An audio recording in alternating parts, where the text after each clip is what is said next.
Inilah gerbang menuju makam rahasia di balik gunung pulau misterius. Perlahan-lahan, wanita ini mulai mendekati gerbang itu yang tampaknya adalah sebuah puzzle raksasa. Ia ingat dengan prototipe milik ayahnya yang sempat ia kotak-katik. Dan disinilah kecerdasan wanita itu akan diuji. Ia pun mulai meraih puzzle paling atas dan memutarnya. Ia harus mencari kombinasi yang benar untuk membuka gerbang ini seperti sebuah berangkas raksasa. Dengan serius, ia terus memutar semua puzzle itu seperti yang sudah diajarkan ayahnya semasa ia kecil dulu. Hingga akhirnya, ia pun sampai ke puzzle terakhir dan inilah penentuannya. Jika ia gagal, maka bos ilmuwan ini akan membunuhnya dan sang ayah pula. Dan voila, bergeraklah semua tabung di dalam gerbang itu dan akan terjadi sesuatu.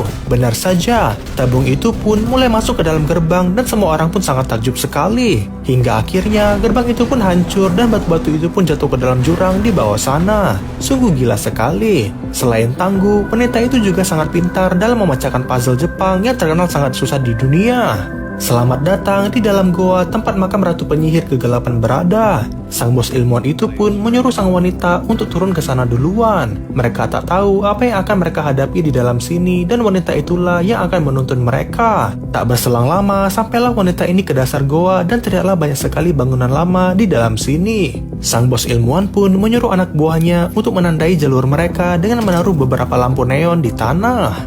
Di sini, mereka harus mencari lokasi makam Himiko alias Ratu Penyihir Kegelapan di abad 2 Masehi. Tapi masalahnya, mereka melihat ada tengkorak yang merupakan tanda bahwa pernah ada orang yang datang ke sini pula. Benar saja, wanita ini merasa ada hal yang tak beres menunggu mereka di depan sana. Dan disinilah semua kecemasan itu akan menjadi mimpi buruk. Saat mereka berjalan, tiba-tiba wanita ini menginjak sebuah lantai pemicu di bawahnya.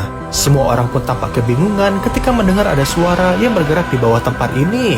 Benar saja, tiba-tiba tombak tajam pun keluar dari bawah dan langsung membunuh salah satu tentara mereka. Sungguh gila sekali. Tapi anehnya, sang ayah berkata bahwa jebakan itu tak dirancang untuk membuat orang menjauh, tapi untuk membuat orang tak kabur dari dalam sini. Wanita ini pun memanggil ayahnya karena melihat sesuatu yang sangat gila di depannya. Benar saja, ada sebuah jurang yang sangat dalam dan sangat gelap sekali. Bos ilmuwan ini pun membakar sebuah suar dan melemparkannya ke bawah sana. Alangkah gilanya, ternyata itu adalah tumpukan tulang belulang manusia yang sudah lama mati di tempat ini. Tampaknya tempat ini bukanlah tempat main-main dan kutukan itu benar adanya. Namun karena tekad mereka masih bersikeras ingin menyeberangi jurang itu dan menyuruh sang wanita untuk maju duluan.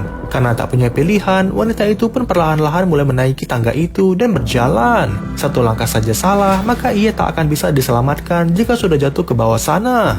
Namun ia tak boleh menyerah. Ia tahu konsekuensinya, jika menyerah di sini, maka dirinya dan sang ayah akan dibunuh di tempat. Hingga akhirnya, wanita itu pun berhasil sampai ke ujung dan sang ayah pun sangat bangga kepadanya. Setelah semua senam jantung ini, mereka pun melanjutkan perjalanan dan masuk ke dalam ruangan yang lebih dalam.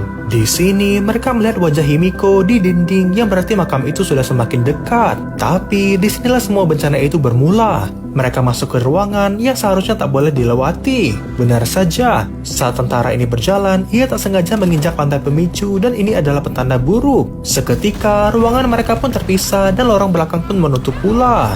Ini adalah bencana besar. Lantai-lantai pun mulai berjatuhan dan tampaknya ini adalah perangkap tikus. Mereka akan jatuh ke jurang yang sangat tinggi sekali dan inilah akhir dari nasib mereka.